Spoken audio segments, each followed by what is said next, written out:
ಯಾವ ಕಡಪಟ್ಟಿಯ ಮೇಲಿನ ಸವಾಲುಗಳು ಹೀಗಿರುತ್ತವೆ. ಒಂದನೇ ಸವಾಲು, ಯಾವನು ಗರುಡ ಮೊದಲಾದ ದಿಕ್ಪಾಲಕರು ಕೇಶವಾದಿಗಳು ನಿನ್ನ ಏನಗಳು. ಎರಡನೇ ಸವಾಲು, ಯಾವನು ನಿನಗೆ ನಾನು 18 ಪುರಾಣಗಳನ್ನು ಸಂಕ್ಷೇಪವಾಗಿ ಎಣಿಸಿದ್ದೇನೆ. ಮೂರನೇ ಸವಾಲು, ಯಾವಳು ದೇವನೇ ನಾನು ನಿನ್ನ ಅಪ್ಪನೇ ಎಣಿಸುತ್ತೇನೆ. ನಾಲ್ಕನೇ ಸವಾಲು, ಯಾವನು ವಿಪೋತ್ತಮರೇ ತಮ್ಮ ಇಚ್ಛೆಯಂತೆ ಪ್ರಶ್ನೆ ಏನಿರಿ. ಐದನೇ ಸವಾಲು, ಯಾವನು ದೇವತೆಗಳೇ ನಿಮ್ಮ ಪೂಜೆಯಿಂದ ನಾನು ಏನಿ ತುಷ್ಟ.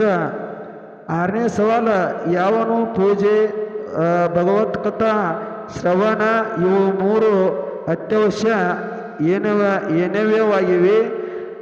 ಏಳನೇ ಸವಾಲು, ಯಾವಳು ಮೇಧಾಧೃತಿ ಕಾಂತಿ ಹಾಗೂ ಎಲ್ಲ ವಿದ್ಯೆಗಳು ಅವನ ನಡುವನ್ನು ಏನಿಸುತ್ತವು.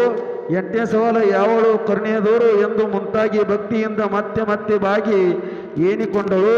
ಒಂಬತ್ತನೇ ಸವಾಲು, ಯಾವಳು ಪ್ರಭು ಪರಮೇಶ್ವರ ಪ್ರವಾಸ ಕ್ಷೇತ್ರದಲ್ಲಿ ಮಹಿಮೆಯನ್ನು ಏನಿರಿ. ಹತ್ತನೇ ಸವಾಲು, ಯಾವಳು ಶಶಿಕಲೆ ಪದ್ಮಾವತಿ ಮಾಧವಿ ಈತನನ್ನು ಹೊರಗೆ ಅಟ್ಟಿರಿ.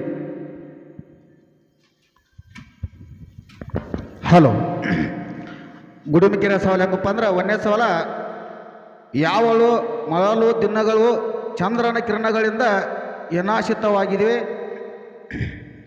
ಎರಡನೇ ಸವಾಲ, ಯಾವಳು ಸ್ನಾನಕ್ಕೆ ಯಾವರ್ಥವದಾನ ತಪಸ್ಸು ಯತ್ನಗಳನ್ನು ಏನಿಯಲ್ಲ. ಮೂರನೇ ಸವಾಲ, ಯಾವನು ಸಚಿ ಎಂಬ ಮಗಳಿಂದ ಸೃಜ್ಞೆಯನ್ನು ಏನನವನಾದನು. ನಾಲ್ಕನೇ ಸವಾಲ, ಯಾವಳು ಅಲ್ಲಿಯೂ ಅವನನ್ನು ಬೆನ್ನಹಟ್ಟಿ ಏನುರಿದಳು. ಐದನೇ ಸವಾಲ, ಯಾವನ ಗುಣವಂತಿಯ ಹೊರತು ಬೇರೆ ಸಂತಾನ ಏನಲಿಲ್ಲ.